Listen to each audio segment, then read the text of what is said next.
যারা বিগত সময়ে আমাদের বিরোধিতা করেছেন অথবা এই নির্বাচনে কিছু বিষয় একটু বিক্ষিপ্ত বিচ্ছিন্ন ঘটনা ঘটেছে, আমরা সবটুকুই ভুলে যাচ্ছি এবং কারোর প্রতি আমাদের কোনো অনুযোগ নেই, অভিযোগ নেই।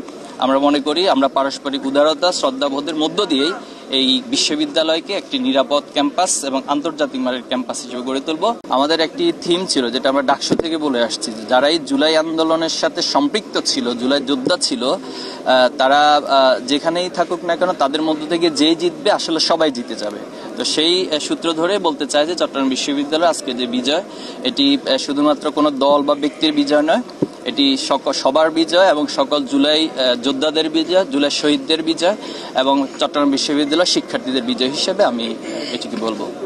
শিক্ষার্থীরা আমাদের প্রতি যে আস্থা রেখেছে, যে বিশ্বাস রেখেছে, আমরা মনে করি সেই আস্থার যদি আমরা পূরণ করতে পারি, বিশেষ করে আমাদের যে ইশতেহার ছিল, যে কমিটমেন্ট ছিল, এই ইশতেহার এবং কমিটমেন্ট যেদিন পূর্ণভাবে বাস্তবায়িত হবে সেদিন মূলত আমাদের এই বিজয় পূর্ণাঙ্গতা লাভ করবে। আর পাশাপাশি যারা বিগত সময়ে আমাদের বিরোধিতা করেছেন অথবা এই নির্বাচনে কিছু বিষয় একটু বিক্ষিপ্ত বিচ্ছিন্ন ঘটনা ঘটেছে, আমরা সবটুকুই ভুলে যাচ্ছি এবং কারোর প্রতি আমাদের কোনো অনুযোগ নেই, অভিযোগ নেই। আমরা মনে করি আমরা পারস্পরিক উদারতা, শ্রদ্ধাবোধের মধ্য দিয়েই এই বিশ্ববিদ্যালয়কে একটি নিরাপদ ক্যাম্পাস এবং আন্তর্জাতিক মানের ক্যাম্পাস হিসেবে গড়ে তুলব।